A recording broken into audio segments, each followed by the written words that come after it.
17. Architecture and Power. The earth shall have a feeling. Shakespeare, King Richard II, 3.2, verse 24.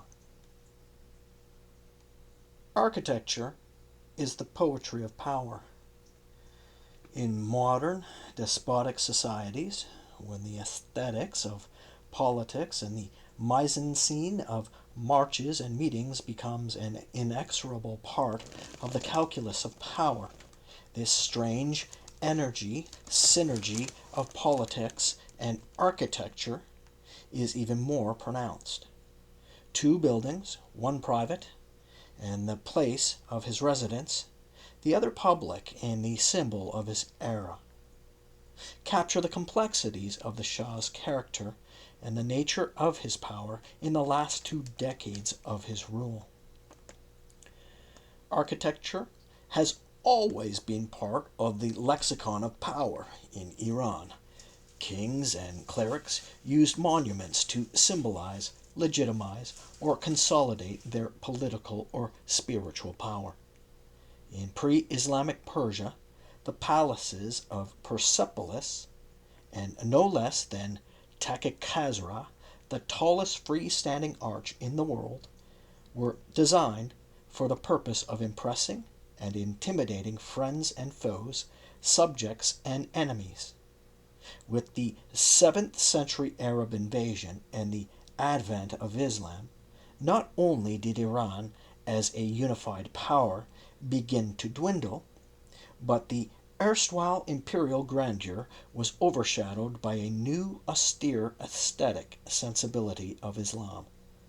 The bas-reliefs of Persepolis and the paintings of Sasanian Iran underscored the prevalence of human representational art in ancient Persia.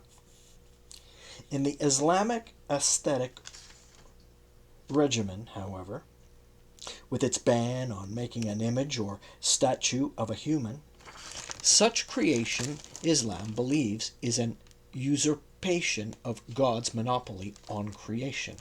Calligraphy and tile work took the place of the representational arts. The genius of Persian architecture was more than anywhere channeled into the construction of mosques and, on a few occasions, palaces. Some 700 years after the Arab invasion, Isfahan, a city with an almost 3,000-year history as a human habitat, and the first abode of Jews fleeing to Persia from Babylonian captivity, was picked as the new capital of a newly unified, centralized, and invigorated Iran. The city's majestic Naqsh-e-Jahan, map of the world, a large square designed by Shah Abbas, reflected his vision of power. He ruled Iran from 1581 to 1629 and fought against the Muslim Ottoman Turks, allying Iran with Christian Europe. In traditional Iran, the court, the mosque, and the bazaar had been the 3 pillars of power. The balance of power among the 3 elements at any one time shaped the nature of authority. If Isfahan captured the self-assurance of Iran during the apex of the Safavid dynasty, and if the design of Naqsh-e-Jahan exhibited Shah Abbas's image of the ideal balance of court, mosque, and bazaar, Tehran became and remained the capital under the next 2 dynasties. The sleepy village first became a monument to the rise of Agha Muhammad Khan, who founded the new Qajar dynasty in 1781. But the city's radical transformation to a modern metropolis took place during the Pahlavi era, when it became a metaphor for the modernizing authoritarian ethos of those 54 years.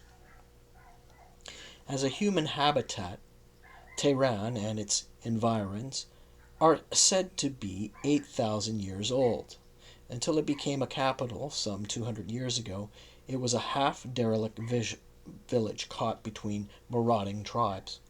Scholars have traced the etymology of the word Tehran to the habit of the medieval inhabitants of this small village, who built their homes underground, thus the name of Tehran, or literally, undergrounders. The village lived in the shadow of its prosperous neighbor, the city of Ray. When Mongolian armies attacked and destroyed that grand and prosperous city in 1220, the troglodytes of Tehran took refuge in the subterranean homes and came out only when they felt safe.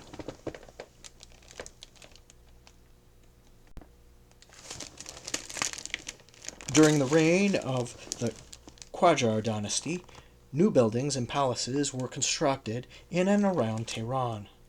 Amongst them was a new royal summer residence, nestled in the slopes of the picturesque mountains that dominate the city's northern skyline. Tehran is an anomaly amongst metropolises of the world for its lack of proximity to rivers or seas. Instead, it enjoys the majestic beauty of the mountains on its northern borders. The cool breezes on those mountains made their slopes the favorite summer resort for the rich inhabitants of the city. Fath Ali Shah, 1797 to 1843, whose long reign epitomized the Qajar dynasty's corrupt anachronism, was the first king to build a house in the cool climes of those mountain slopes. It was near a village called Kardabeh, and it was surrounded by gardens that included some reed or ney in Persian. Niavaran, or the place of reeds, became the name of the more than 130,000 square yard, 11-hectare compound of palaces and office and utility buildings. In 1888, Nasir al-Din Shah ordered a new palace built on the compound. It was called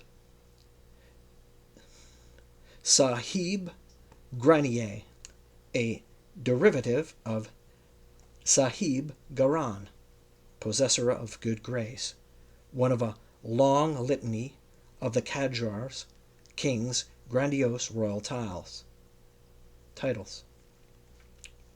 His other titles included the Pivot of the Universe and Shadow of God, although the Shah's use of the title Aryameyer, Light of the Aryans, was derided as grandiose and bombastic by his critics in comparison to the Qajar king's quixotic grandiosity. It was decidedly humble. Another telling contrast is the Shah's use of the Sahib Granier Palace, compared to the way his predecessor had used the place. Though the small palace had itself no more than a dozen rooms, it was surrounded by about 50 small 4-room apartments, each set aside for one of the wives from the lusty Nasir al-Din Shah's infamously large harem.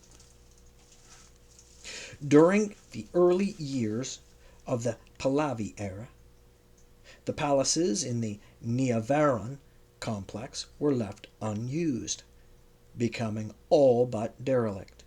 In 1938, in anticipation of the Crown Prince's imminent marriage to Fazia, the Sahib Granier Palace was renovated for the wedding ceremony.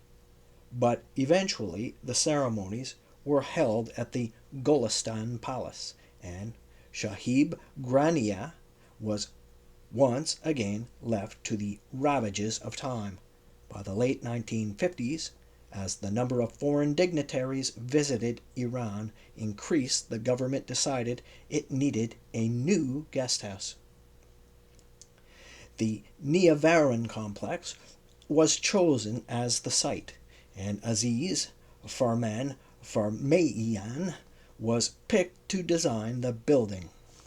He was one of the early harbingers of a crucial new turn in Iranian modernity and its incumbent sense of aesthetics. It was a turn that permeated nearly every facet of the society. Iranian modernist artists, once enamored of the West and dedicated to imitation of the Western masters, began to experiment with a new modernity that was at once local and global, informed by Iranian tradition, yet infused with values and visions from around the world. This new modernity affected prose and poetry, where artists like Ibrahim Golestan, Hoshang Golshiri, and Mehdi Akhavan mined the tropes and lexicon of classical Persian literature to fashion modern works of fiction and poetry. In music, Abul Hassan Sabah fused the classical structures of Persian music, dastgahs, with formative ideas of Western classical music like counterpoint. In architecture and painting, the days of emulating the buildings of Frank Lloyd Wright and Le Corbusier, or the paintings of Picasso and Pollock, gave way to new styles that were at once Persian and Western, traditional and modern. The marriage of the Shah to Queen Farah, whose aspirations as a student of architecture were aborted by the offer of marriage to the Shah, but who remained an architectural aficionado all her life, helped strengthen the emergence of this new sensibility. She saved some of the country's most beautiful and bustling old neighborhoods and bazaars from the razing bulldozers of greedy developers and corrupt, ambitious officials.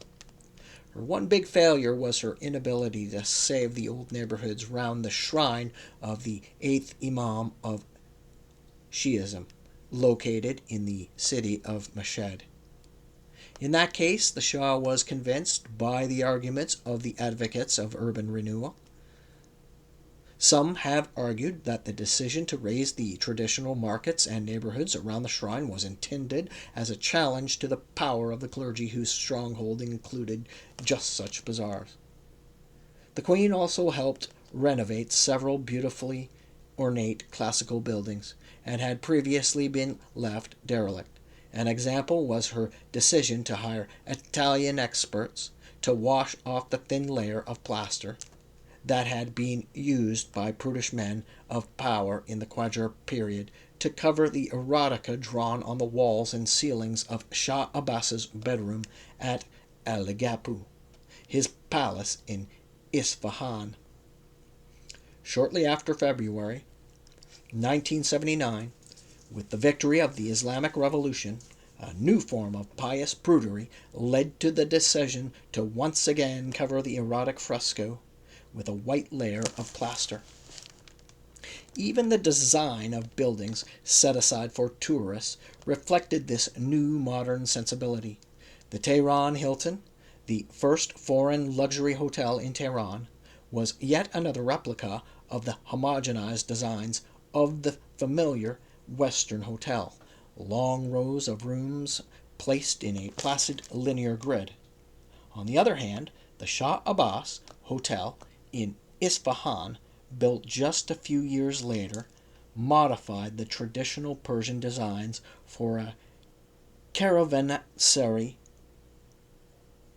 and turned it into a modern hotel with all the amenities of a luxury hotel, but unmistakably Persian.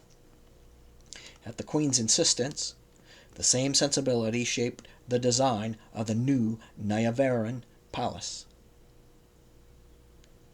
Farmayan had graduated from France's most acclaimed school, the École des Beaux-Arts. In Iran, His early buildings were nothing but renditions of the modern style of Europe or American masters. But beginning with Niavaran, he found a way to combine traditional Persian motifs with the functionalism and individualism of modern architecture. In Western modern architecture, the house is viewed as a living machine, designed for the comfort of the individual. In traditional Iran, a complicated set of rules about the private and public dictate essential elements of design. In that tradition, the inner sanctum was to be protected from the intruding gaze of strangers. Moreover, the most luxurious parts of the house were set aside for guests. Climatic exigencies were another factor dictating the kind of raw material used in traditional buildings. Farman Farmaian's goal and achievement was to combine the most functional and graceful elements of Persian and Western styles of architecture and arrive at what he called a genuine modernity and a true connection to the Persian source. His philosophy of architecture and aesthetics, rooted in his populist political disposition acquired in pre-World War II socialist France, all worked to make the Niavaran design unusually simple and bereft of grandiosity, yet graceful and efficient, unmistakably Persian, and elegantly modern. When the building finally became the royal family's main residence, the Queen's own sensibilities shaped the final design of the building and also its uniquely cosmopolitan interior design. At the same time, the big reception hall on the second floor of the Saheb At the same time, the big reception hall on the second floor of the Sahib Grania Palace, adjacent to the Niavaran Palace, became the Shah's main office, and it too reflected the Shah's taste and character. Before moving to Niavaran, the Shah's main residence had been the Saad Abad Palace. While living and working at Saad Abad, the Shah held the most important official ceremonies at Golestan Palace, where the peacock throne was kept.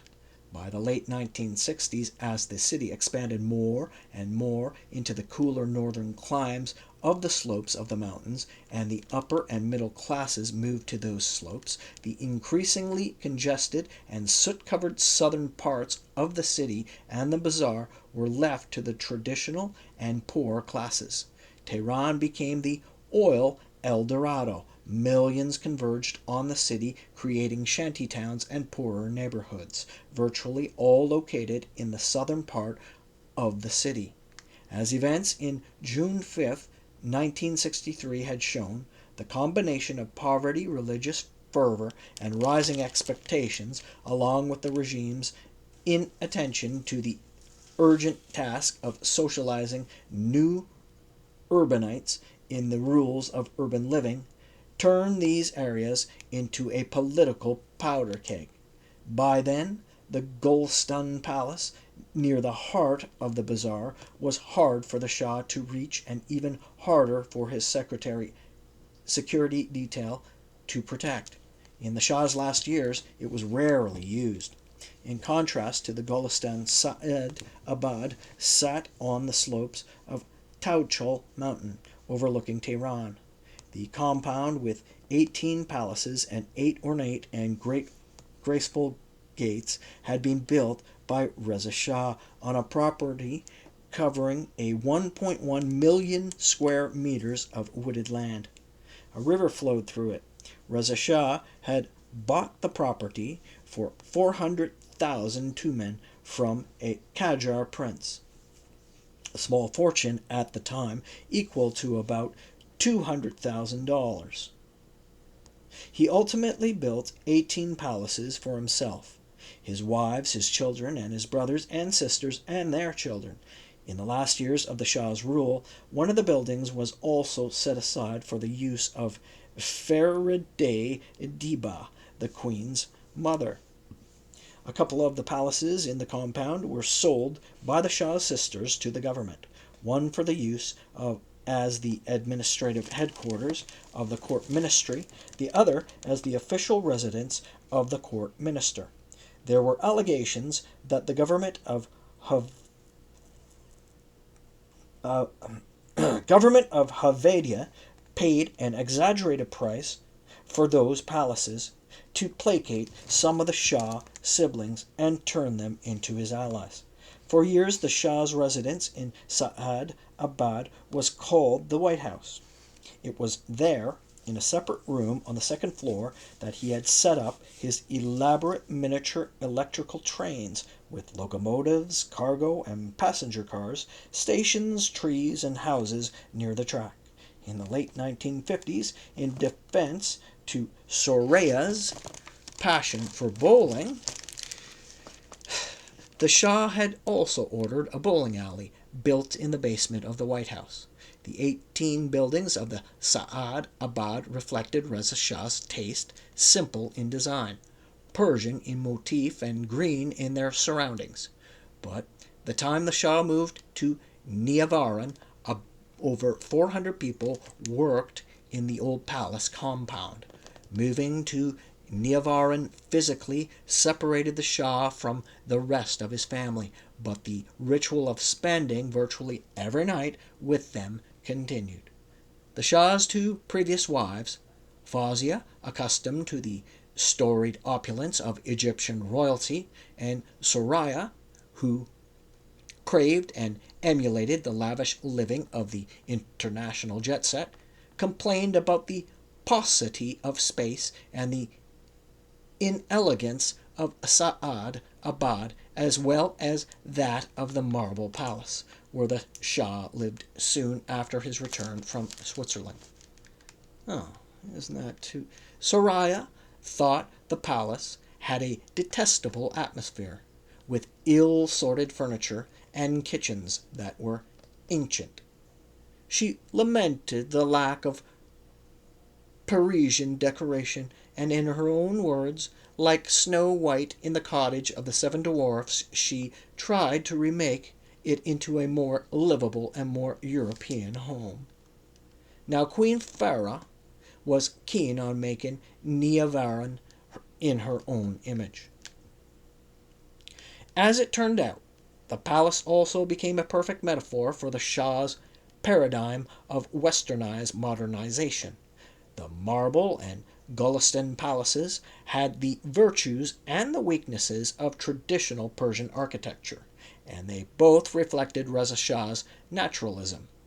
In contrast, Niavaran was in both design and function eclectically cosmopolitan. A number of Iranian and Western architects, designers, and aesthetes helped the queen in designing the decorating and palace and collecting an impressive array of masterpieces of modern art and ancient artifacts. These aides and designers included such famous figures as Charles, Savigny, Kayvan, Khusravani, and Bijan Safari, and the queen's relative Kamran Diba. It was a measure of the Shah's and the queen's sensibilities that, although Khusravani and Safari were openly gay, they nevertheless remained favorite fixtures of the royal family's entourage. The Shah in particular enjoyed Khusravani's quick sense of humor and his ability to make fun of courtiers and politicians alike. The food service at the court, he wrote, was something even worse than the room service in a third-rate hotel. I could never get a hot tea there. In a tone of brilliant satire, he describes the difficulties of getting a simple meal or a glass of whiskey with ice at the royal court. He also acted as something of a fashion advisor to the queen, helping her find rare Persian fabrics and designing them into gowns and dresses with Persian motifs. For more than a decade, he was considered the top designer and an aesthetic advisor for the Queen. The Queen's decision to wear these dresses went a long way in revitalizing the disappearing craft of hand-woven fabrics in Iran. Khosravani's descriptions of the Queen's habits and proclivities, even her relationship with her small gray Cornish poodle, a particularly neurotic and noisy dog, are brilliant and searing in their honesty. At the same time, Khosravani also offered occasional advice on new developments on the art scene. Before long, the Queen's collection of more than 350 artifacts and masterpieces required a space of their own. A wing of the Shah's Sahebrania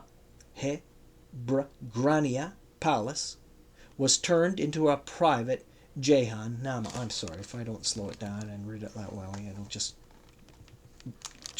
tangle up my tongue and drive me nuts. Stupid. Anyway, window of the world. It had all the trappings of a museum, but it was simply for the viewing pleasure of the royal family. 23 million tumen, 7.5 million, was spent transforming the one-time residential palace into a museum. So 23 million tumen equaling $7.5 million. What is clear from Alam's daily journals is that neither the Queen nor the Shah spent money according to a predetermined budget. The Shah and the court were, according to the Constitution, ostensibly provided a yearly budget by the government. But in the case of the Shah, and even the Queen, they spent money as they saw fit, decided on allocating contracts, and then ordered the court minister to pay for it. More often than not, the government was ordered to shoulder the bill. The use of government facilities and military planes for the personal use of the royal family was so common and taken for granted that it was rarely commented upon. For the Shah in particular, the entire country was his virtual private fiefdom. On September 30th, 1975, John Oakes of the New York Times wrote after visiting Iran that in no country of the world can Louis XIV's infamous aphorism, "L'état c'est moi," be applied with more accuracy than Iran. The next day the Shah read the article and angrily told Alam, the bastard Peter Sukhteh. Footnote. Peter Sukhteh is a common phrase in the vernacular. Father burned is its literal meaning. Its actual meaning is determined contextually. Here, bastard seems like the right translation. End of footnote. The bastard Peter Sukhteh has said that I am Louis XIV. He was the essence of reaction, and I am a revolutionary leader. A few days later, the same court minister submitted the central thesis of an upcoming speech he was to give for the Shah's approval, and said, I am going to say that your Majesty and your father embody Iran, and the Louis XIV's phrase, L'état c'est moi, aptly applies to you. The Shah was not angry this time, but instead said, when I look at myself, it is true that I see or want nothing other than Iran. Thus your suggestion is not wrong. Even Western embassies had begun to notice the blurring of the lines between the Shah's personal assets and expenses and those of the government. On one occasion, this conception helped absolve the Shah of the allegation of bribery. In June 1968, Iran placed an order for 40 helicopters with the American company Augusta Bell. Britain's air attaché reported that in return for the order, the Shah had already received 2 helicopters and was expected to receive another 2 large helicopters in deluxe VIP trim, also free. Another British official at the embassy opined that while it was impossible to decide whether the allegations were true, even if they were true, it should not be categorized as bribery, since whatever use the Shah found for the helicopters would invariably be for the state and governmental purposes, and thus the gift of the helicopters means Iran will be getting a few more helicopters.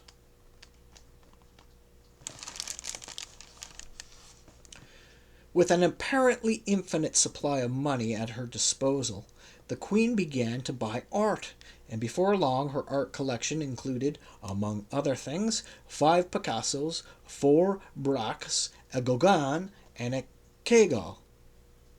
Giacometti's standing man stood next to a lulled cat from Peru, an Egyptian bird sat next to an exquisite pottery and statues from ancient Persia.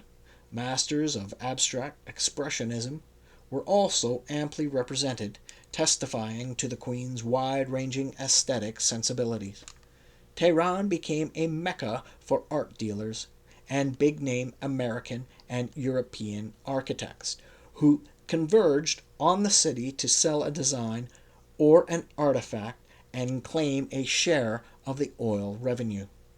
What the Queen could not find in Tehran, she either found in her travels in Europe or America, or had her aides or agents find for her.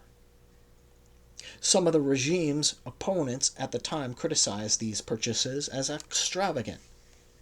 Easily the most controversial of this collection was the de Kooning painting, Lady No. 3. The Islamic regime in Iran refused to display this and many other modern masterpieces on moral grounds, and eventually decided to exchange it for a few pages of an old illuminated Shahnameh, often thought to be the most beautiful illuminated text in Iran. A large number of middlemen and dealers were involved in the negotiations, and some have suggested that in return for bribes and kickbacks, the Iranian officials fraudulently undervalued the price of the rare de Kooning masterpiece.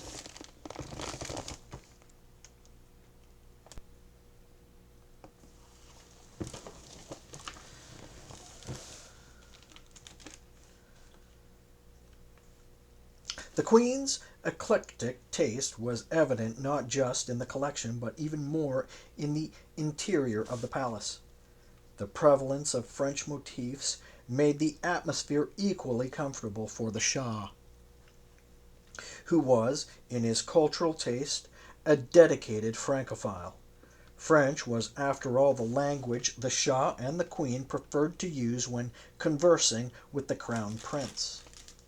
His nurse, too, was a Frenchwoman. The palace was 2½ floors with 9,000 square meters of living space. The building was entirely hidden behind a mass of trees. There was a helicopter pad allowing the Shah to get around the city by air.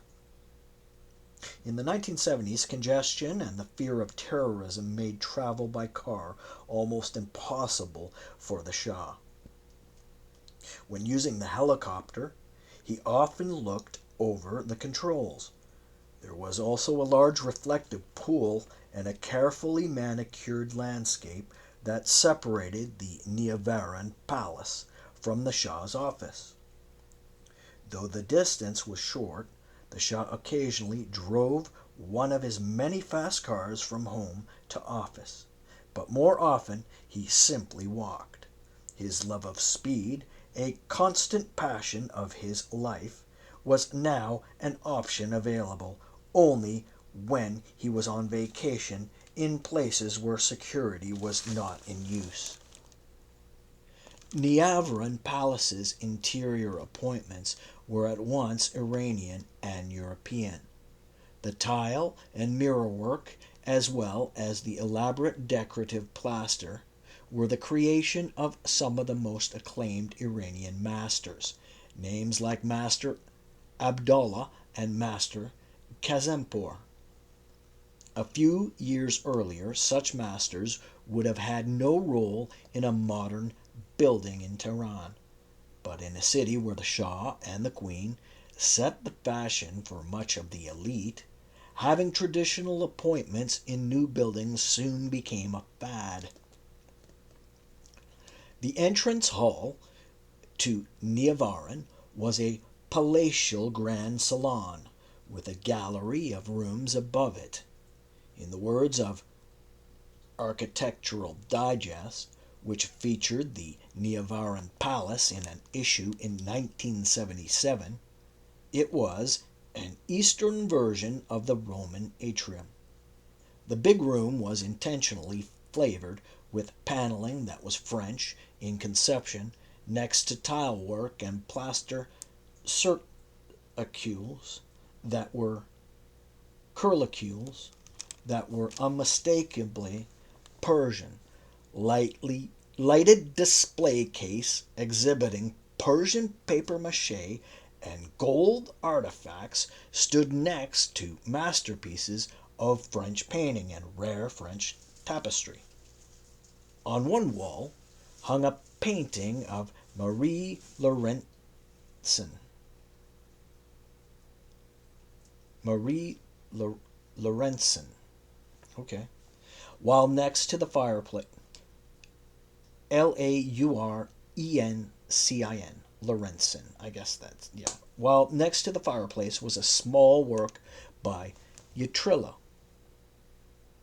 Grand Empire chandeliers of Russian origin gave the room an air of majesty, while other parts of the salon were chock full of a wide assortment of artifacts. The reception room, as well as the dining hall, were both richly furnished in a conventional French manner. Exquisite Persian rugs, antiques, and mirrorworks provided the Persian flavor of the rooms. Here and there works of Persian masters from Sohrab, Peyri, and Abul Gassam Sadi to Paris Tanavoli. Footnote on Tanavoli. In recent months, some of the masterpieces of these artists have been sold for hundreds of thousands of dollars each. A couple have sold for more than $1 million. End of footnote.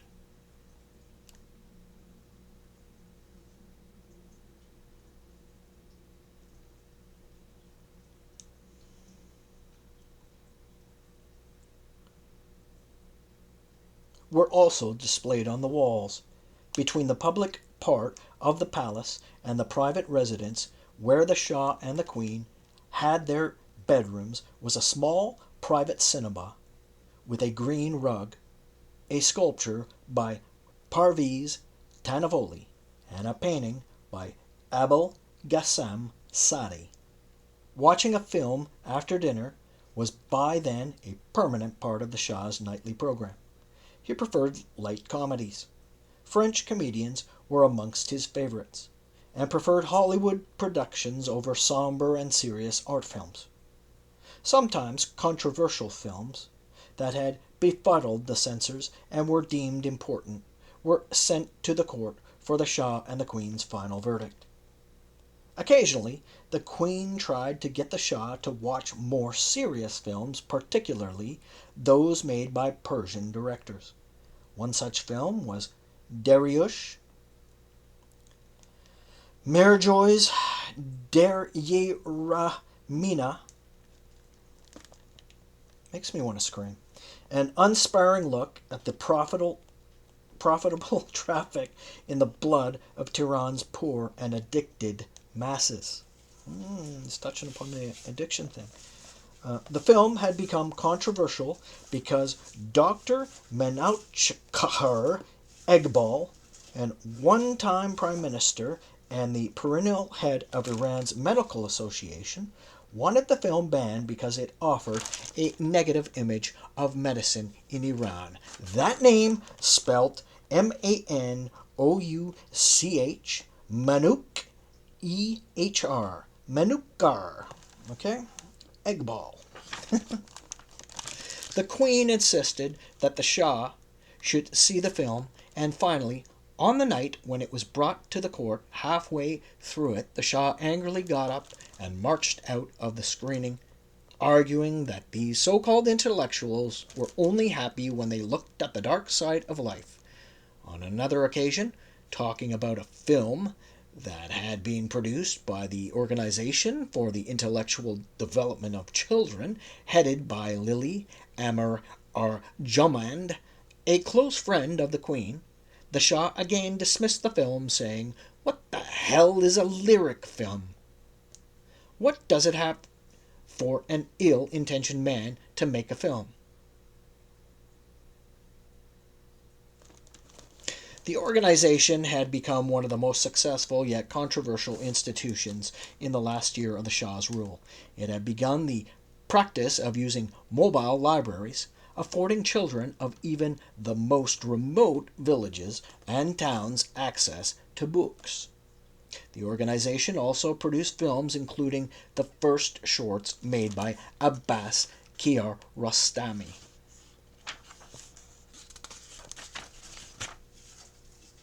The Shah's taste in films was complicated. On the one hand, when he heard that Ibrahim Golistan's documentary about the oil industry in Iran had won several international prizes, he asked to see the film and the director. Golistan took the film to the court with some trepidation, for the last line of the film was consciously ambiguous. It talked of the West taking Iran's oil and leaving the country with nothing but the foam left on the beach in the wake of a big wave. The Shah not only clearly understood the implied message in the phrase, but as he talked with Golistan after the end of the private showing, he said, "So long as I am here, I will not allow them to leave us only the foam." On the other hand, in the late 1960s, as the Shah was trying to improve Iran's image around the world, the acclaimed filmmaker Albert Lamouras, whose Red Balloon had won many awards, was commissioned to make a short documentary on Iran. He made what he and some have called a poetic praise. He made what some have called a poetic praise of the best in Iran's tradition and history. The film had emphasized older buildings and ancient monuments, and when the Shah saw it, he summarily dismissed it as having missed its mission. There are no dams and new buildings, he complained. Much to his consternation, Lamouras was forced to re-edit the film and include footage of new buildings and Iran's modernizing military. If the royal couple's cinematic taste was occasionally at odds, there was no controversy when she turned part of a loft into a private library. The space was designed by Aziz Farman Farmaian and Charles Savigny, an American designer living in Paris in the 70s.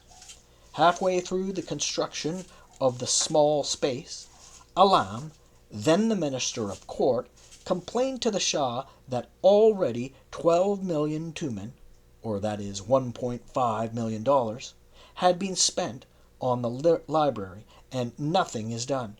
The Shah simply laughed and instructed Alam to pay the expenses. The Shah took no part in these decorative decisions, but occasionally complained about cost overruns.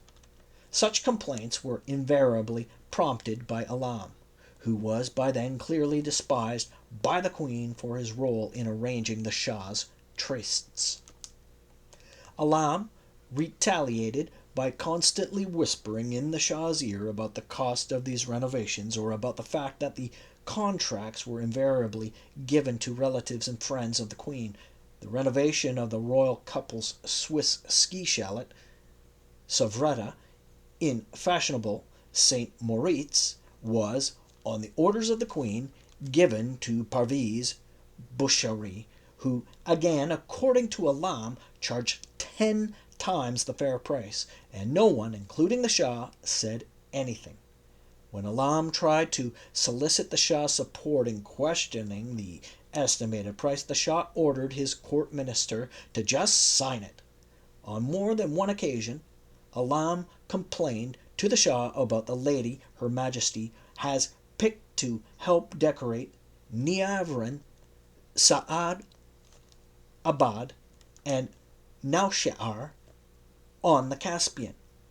I must, according to my duty, inform your Majesty, he told the Shah one day, that everything is costing 50% more than what they should, and it is not clear what is the cargo of all of these planes we have put at her disposal, and fly back and forth to Europe.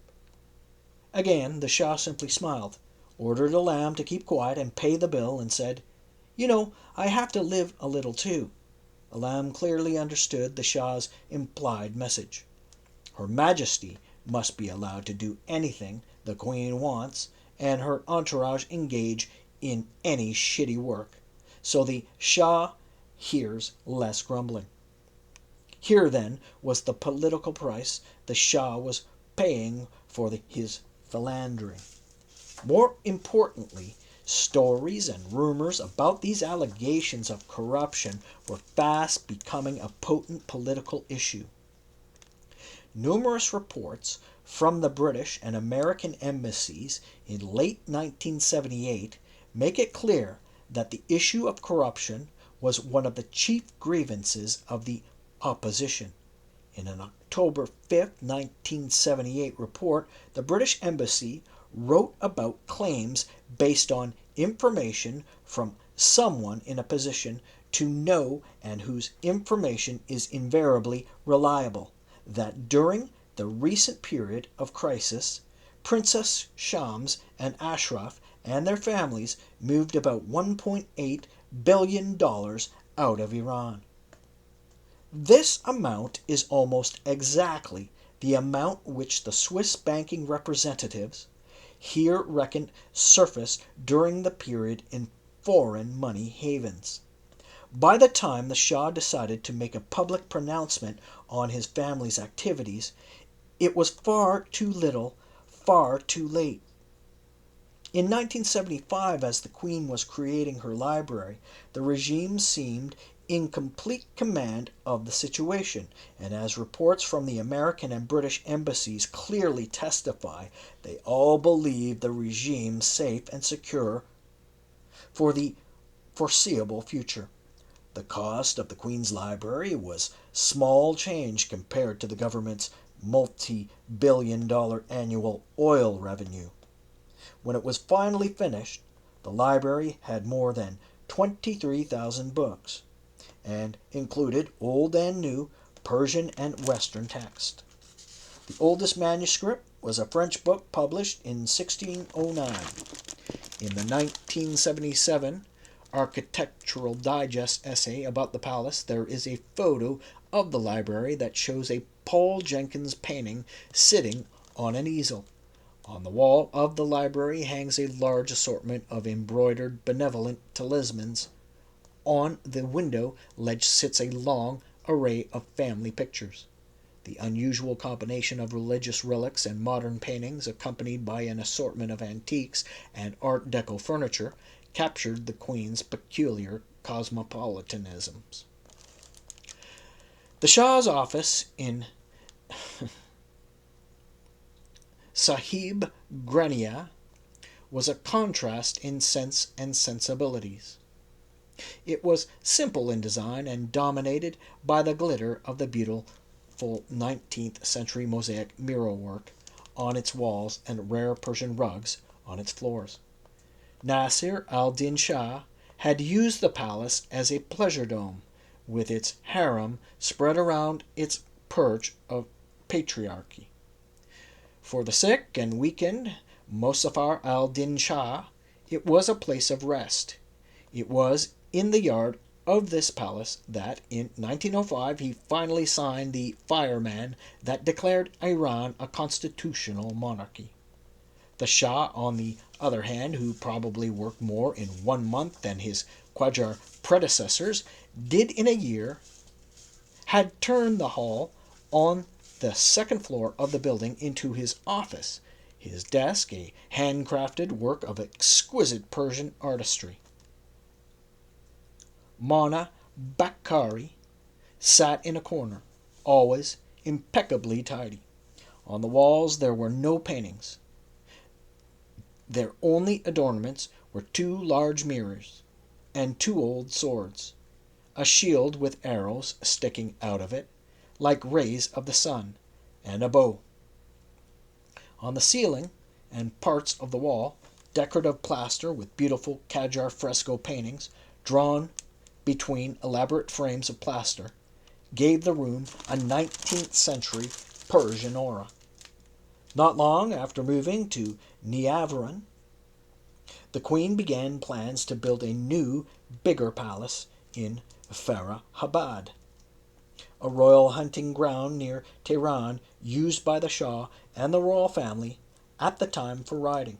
The Shah initially agreed, but when a government financial crisis required a budget cut, and Mehdi Semai, then director of the plan organization, told the Shah of the existing financial crunch, the Shah immediately scuttled plans for the construction of the palace.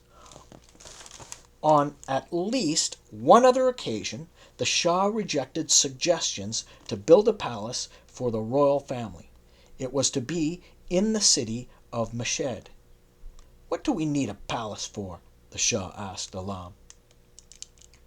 While the Shah was averse to conspicuous architectural construction and consumption, his willingness to spend money for his lifelong passion of expensive fast cars, fast boats, and planes was a notable exception. By the mid-1970s, he had a fleet of expensive cars and was legendary amongst speed aficionados. In an exhibit commenced in Tehran a few years after the revolution, it was claimed that the royal family collection of expensive cars included at least 140 vintage and classic cars. Amongst the Shah's prized possessions were one of the only 6 Mercedes-Benz 500 coupes. Another one was used by Hitler to review troops. A Panther Laser, a specially designed Maserati 500 GT, ordered by the Shah in 1959, a 1939 Bugatti 57C, a gift of the French government to the Shah at the time of his first marriage, that mysteriously landed in Romania after the revolution and sold for $1 million. A Lamborghini Countach, a Rolls-Royce Phantom, one of 17 ever produced, a Ferrari 500, and finally, a bronze C30 Chrysler Coupe prototype with pure gold dashboard, refrigerator, record player, bought by the Shah for his second wife, Soraya.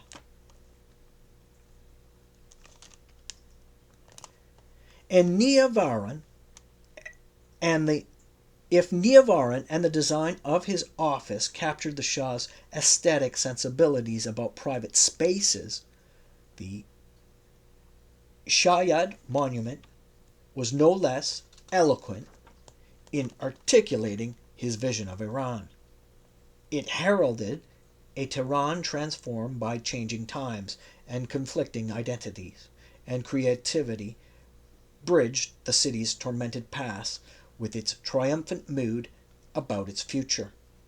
The Shah's new grand, sometimes grandiose vision of Iran, his constant promise to build a great civilization, better than anything produced in the West, while at the same time showing an openness to all things Western, and his increasing interest in conjuring the history of Iran's ancient grandeur to consolidate his claim to power, are all captured in the monument's design. In retrospect, the Shah tried to use majestic monuments and imposing ceremonies like the celebration of 2,500 years of monarchy in lieu of offering a theory that legitimized his rule. his decision to hold his desert bash at a location where Persepolis provided the backdrop, and his choice of the tomb of Cyrus for the delivery of his big speech only confirm his use of monuments as political props. The implied message in the use of these ancient monuments was that longevity affords legitimacy, and both buildings symbolized Iran's pre-Islamic imperial grandeur. The new monument, called Shayyad, Persian for memorial to the Shah, was to capture, celebrate, and embody this tradition of monarchical grandeur and the Shah's place in this pantheon. A young architect, barely out of college, came up with a design that encapsulated all the key elements of the Shah's political paradigm. Hussein Amanat was the wonderkind of modern Iranian architecture. He was still living at his parents' home and planning to depart for the United States and graduate work in architecture when, in June 1966, he saw an advertisement in Etala'at announcing a national competition for a new monument. The only guideline provided was that it could not be taller than 45 meters. The monument was to be built near the capital's airport, and anything taller would have been dangerous. A few months earlier, the committee to celebrate the 2,500 years of monarchy had commissioned the firm of Banyan, whose partners included some of Iran's top architects, to come up with a design for the monument. The director of the firm, Nosrat Moghana, was known to be a friend of the Shah and of many members of the committee. But the Shah was not happy with the 6 million tumen, or $900 million, plans submitted by Banyan, and ordered a national competition. The 6 million tumen, or $900,000, plan submitted by Banyan, and ordered a national competition for a new design. By the time Amanat decided to participate in the competition, there was little time left before the deadline. He solicited the help of some of his college peers, turned his bedroom into a studio, and began to work on his envisioned design. For 3 days, he and his friends worked incessantly to complete his plan. His concept called for a tower that would conjure Taki-Kajra, but symbolically represent the reign of the Pahlavi dynasty. Around the central building, in the vast surrounding space, each of the great dynasties of the past would be represented by a small yard. Only after going through the past dynasties would a visitor arrive at the monument that stood at the center of the edifice and symbolized the rule of the Shah and his father. The grand curved marble pillars of the monument, made of white stone, Jashagad, from Isfahan, afforded it the air of a majestic curtain flowing in the wind. And wind invariably conjures the anticipation and the anxieties of change. On one side, the curtain opened to the majesty and vistas of Iran, while from the opposite vantage point it opened a wide window to the world waiting outside. The outer face of the monument also resembled the plumage of a peacock. After submitting his proposed design, Amanat continued his plans to leave for Illinois. Then, much to his surprise, he was told he had won the competition. But the jury's choice was not in itself sufficient. The final choice would have to be made by the Shah and the Queen. On the designated day, Amanat and 20 other finalists were called to the court, where they were each given a chance to explain their architectural ideas to the royal couple. To Amanat's great joy, the Shah and the Queen confirmed the jury's choice, but his joy was soon tempered by the realities of bureaucratic and professional corruption and jealousies. It took about a year before Amanat was actually given the contract. Amanat's victory in the competition had a symbolic significance unrelated to architecture. His victory was an apt metaphor for a new decade in Iranian politics when Iranians of talent and merit, regardless of their faith and family, could find a job or an income commensurate with their talent. The only exceptions were those opposed to the regime. Even in their case, the regime invariably tried to co-opt them by affording them lucrative jobs or contracts. Previously, 1,000 families had, according to the lore of Iranian politics, ruled Iran for 40 national families and 150 to 200 provincial families, according to the CIA, and thus blood and connection had guaranteed a ticket to power and position.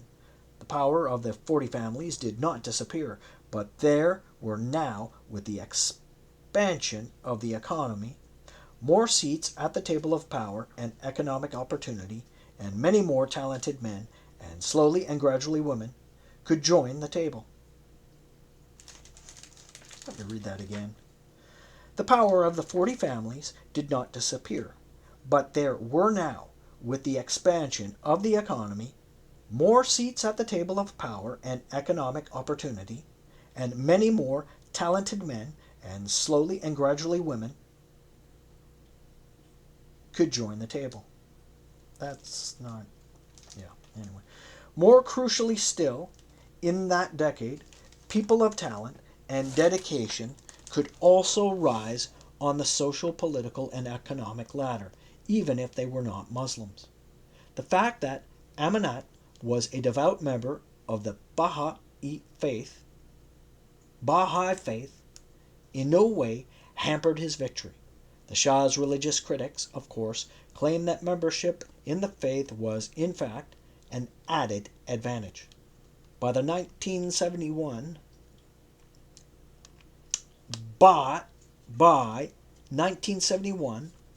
when the construction of Shayad was completed, Tehran was fired by the power of petrodollars. The Shah's new and vigorous open-door policy was meant to encourage the world to visit and invest in Iran. Tehran was a city enamored of the West, particularly America, and obsessed with its past.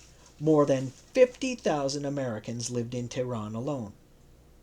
Shayad became the perfect metaphor for the many cultural paradoxes that were the rapidly changing Tehran. Shayad's simple pre-Islamic arches, reminiscent of Taki Karza, along with ornate Islamic domes, inspired by the chic Lutfolla Mosque, and decorated with sophisticated arabesque designs, were concurrently Persian and Islamic. The effect of the dualism and clash of Persian pre-Islamic grandeur and Islamic influences was redoubled when the challenge of modernity was added to the problem, creating what one critic has called the cultural schizophrenia of modern Iran. And the genius of Shayad was that somehow it captured these complicated cross-currents. Shayad was a gateway to the future and a celebration of the past, as the Shah spoke of the coming great civilization and offered his own rule as the gateway to this utopia. Shayad became that symbolic gate. In Shayad, as in other artifacts of the modernist age, form was content. Form was content, and the building's form cleverly drew inspiration from its symbolic function. As an iconic structure, Shayad became the object not only of adoration and emulation, but also of satire and criticism. Rumors about its allegedly exorbitant cost and about massive financial malfeasance among those involved in its construction made it one of the favorite subjects of the opposition's campaign of whispers and gossip. The total cost of the monument, according to sources in the Islamic Republic, was about 40 million tumen, $5.5 million. The complicated concrete work of the monument was entrusted to the same company that had completed the famous Sydney Opera House. But even those who did not subscribe to sundry financial allegations used Shayad to poke fun at the Shah and his regime. In Ibrahim Golistan's subversive Mysteries of the Ghost Valley, the nouveau riche man, with an unmistakable resemblance to the Shah, builds a phallic monument to his own grandeur after inadvertently finding underground riches. The monument built in the film mischievously but unmistakably conjured Shayad. The Islamic Republic's attempt to erect a new tower, an incongruent mix of the Seattle Space Needle and the minaret of a mosque, and make it a symbol of the new Islamic Tehran, has failed so far. When Amenet, along with other finalists for the Shayad competition, met with the Shah and the Queen, it was not the first time the young architect had met the king. Architecture students were required to submit as their final thesis a project of their choice. Amenet had submitted a design for a resort on the coast of the Persian Gulf. In preparation, he had traveled widely in the area, and his design integrated the natural contours of the territory with its potential political economy. The project stipulated that the Persian Gulf area, until then seen only as a rich reservoir of oil, offered great untapped possibilities for tourism and trade. The plan for the united development of the natural resources of Khuzestan region developed during Ebtihaj's tenure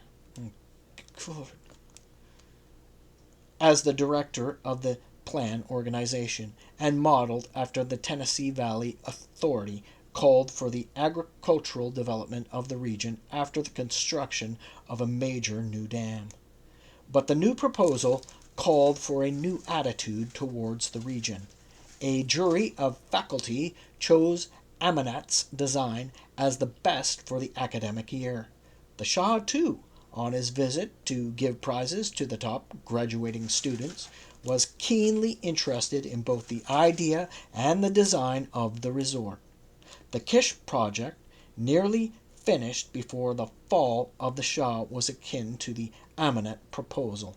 The Kish idea called for creating on that beautiful but sparsely populated island a free city. That would be the Paris and Hong Kong of the Persian Gulf, a place of Epicurean license and commercial delight, an open city of pleasure and profit. When the revolution aborted the project, the rulers of the United Arab Emirates realized the need for such a city and created in their kingdom the unfulfilled dream of the Shah. Today's Dubai is the child of yesterday's aborted Kish project. Ironically, the year Amenet won the prize for the best project, the runner-up design was for a new seminary in the city of Qom. Qom. You sound it out. I'm getting sick of it. Anyway, once again, the Janus face of Iranian culture was evident in the two disparate designs and the two conflicting paradigms of identity. One that sought to integrate Iran into the global march of modernity, and the other opting instead for a return to the comfort of an authentic self, molded by tradition and laced with Islam. before Iran's plans for turning the Persian Gulf into a tourist haven could become reality, seminarians, led by the exiled Ayatollah Khomeini, helped foment the revolution of 1979. Amenet had won not just the competition for Shayad, but the competition for the best graduating project of the year. At the same time, his competitor's plan for a seminary had maybe unwittingly tapped into alternative forces of Iranian history.